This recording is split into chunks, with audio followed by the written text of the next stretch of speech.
Hi నమస్తే welcome to red TV. నేను మీ ప్రత్యూష. సహస్ర హత్య కేసు నుంచి ఇంకా బయటికి రాకముందే మేడిపల్లి పోలీస్ స్టేషన్ పరిధిలోని బాలాజీ హిల్స్ లో ఒక దారుణం చోటు చేసుకుంది.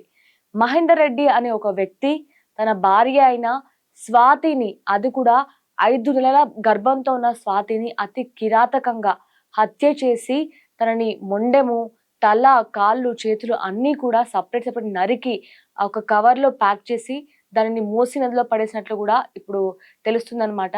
అయితే వీళ్ళిద్దరి గురించి కొంచెం అసలు ఎందుకు చంపాడు? ఎలా చంపాడు? ఇవన్నీ కూడా క్లుప్తంగా తెలుసుకుందాం. మహేందర్ రెడ్డి, స్వాతి చాలా సంవత్సరాలుగా లవ్ చేసుకుంటూ ఉన్నారు. వీళ్ళది ఆహ్, ఇక్కడ ఒక ఊర్లో ఉండేవాళ్ళనమాట. అయితే వాళ్ళిద్దరు పక్కపక్క ఇంట్లోనే నివసించేవాళ్ళు. సో, వీళ్ళిద్దరి మధ్య మంచి పరిచయంతో ఆ పరిచయం కాస్త ప్రేమగా మారింది. అయితే మహేందర్ రెడ్డి స్వాతిది ఇద్దరిది వేరే వేరే క్యాస్ట్ అవ్వడంతో వాళ్ళ ఇంట్లో వాళ్ళు ఈ ప్రేమ వివాహానికి ఒప్పుకోలేదు. అయితే వాళ్ళిద్దరూ ఇంట్లో నుంచి లేచిపోయి వచ్చి ఇక్కడ పెళ్లి చేసుకోవడం జరిగిందనమాట. వాళ్ళిద్దరూ పెళ్లి చేసుకున్న తర్వాత వాళ్ళిద్దరి మధ్య చాలా గొడవలున్నాయి అని తెలుస్తుంది. కానీ ఇదివరకు కూడా ఇప్పుడు మహేందర్ రెడ్డి వాళ్ళ అమ్మ కూడా మీడియా ముందుకొచ్చి అసలు వాళ్ళిద్దరు చాలా సంతోషంగా, చాలా హ్యాపీగా ఉండేవాళ్ళు, చాలా ప్రేమగా ఉండేవాళ్ళని వాళ్ళ అమ్మ చెప్తుంది. కానీ ఇప్పుడు ఈ హత్య జరిగిన తర్వాత తెలుస్తుందేంటంటే వాళ్ళిద్దరి మధ్య చాలా గొడవలుండేవి. మహేందర్ రెడ్డికి స్వాతి అంటే చాలా అనుమానం. ఎవరు కాల్ చేసినా సరే అనుమానించేవాడంటూ కూడా ఇప్పుడు బయటకొస్తుందనమాట. అయితే మీరు చూడొచ్చు పక్కన స్క్రీన్‌లో అసలు వాళ్ళమ్మ అంటే స్వాతి వాళ్ళమ్మ అసలు ఎంతగా బాధపడుతుందో అంటే అసలు ఎంతగా తన కూతురు గురించి చెప్పుకుంటూ తను ఎంత ఏడుస్తుందో గూడా మనం చూడొచ్చు. అయితే అసలు ఇంత ప్రేమగా ఉన్న మహేందర్ రెడ్డి తన భార్యని ఎందుకు హత్య చేశాడు? అది కూడా 5 నెలల గర్భంతో ఉన్న స్వాతిని ఎందుకు హత్య చేశాడు అనేది కూడా ఇప్పుడు చాలా గమనార్హంగా మారింది. అసలు చర్చనీయాంశంగా మారింది. పోలీసులు కూడా ఇదే కోణంలో ఇప్పుడు దర్యాప్తు చేస్తున్నారు.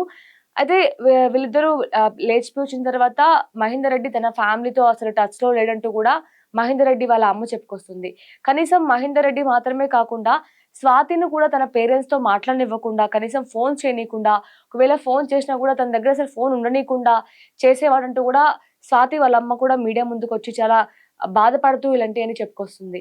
సో, ఇక్కడికి రీసెంట్‌గానే ఒక 25 డేస్, 30 డేస్, 1 మంత్ కూడా అవ్వలేదు. ఇక్కడ వాళ్ళు బోడుప్పల్లో ఉండే ఒక బాలాజీ కాలనీ సంథింగ్ అందులో నివసిస్తూ ఉండేవాళ్ళనమాట ఒక అపార్ట్‌మెంట్‌లో. అయితే ఆహ్, అసలు ఎవరితో చుట్టుపక్కల వాళ్ళతో గూడా అసలు స్వాతి మాట్లాడేది కాదు. అసలు చాలా సైలెంట్‌గా ఉండేది. కనీసం ఎవరితో నవ్వుతూ గూడా అసలు ఏం మాట్లాడేది కాదు. జస్ట్ ఎప్పుడైనా కనిపిస్తే హాయ్, బాయ్ అనే విధంగా స్వాతి ఉండేదంటూ గూడా చుట్టుపక్కల ఉన్న వాళ్ళు చెప్పుకొస్తున్నారు. అయితే ఆహ్, ఇప్పుడు తెలిసిందేంటంటే శుక్రవారం రోజున అసలు అతను రాత్రి చంపాడో, పొద్దున చంపాడో తెలీదు కానీ శుక్రవారం రోజైతే మహేందర్ రెడ్డి స్వాతిని హత్య చేయడం జరిగింది. అయితే చేసిన తర్వాత చుట్టుపక్కల వాళ్ళు స్వాతి ఏంటి కనిపించట్లేదు అని అడిగితే, తను తన ఫ్రెండ్ ఇంటికెళ్ళిందంటూ గూడా చుట్టుపక్కల వారికి మహేందర్ రెడ్డి సమాధానం ఇచ్చాడనమాట. అయితే ఇప్పుడు అసలు ఈ సంఘటన ఎలా వెలుగులోకొచ్చింది అంటే, కొంతమందేమో తను ఆల్రెడీ చంపేసి అంటే స్లీపింగ్ టాబ్లెట్స్ ఇచ్చేసి చంపేసి తర్వాత తల, కాళ్ళు, చేతులు నరికేసి వాటిల్ని ఒక కవర్‌లో ప్యాక్ చేసి మూసీ నదిలో పడేశాడు. దాని తర్వాత తను మొండెంని కట్ చేస్తుంటే పెద్ద పెద్ద రంపంతో కట్ చేస్తుంటే శబ్దంతో పక్కింటి వాళ్ళు చూసి పోలీసులకి ఇన్ఫార్మ్ చేస్తే పోలీసులొచ్చారని అందరూ చెప్తున్నారు.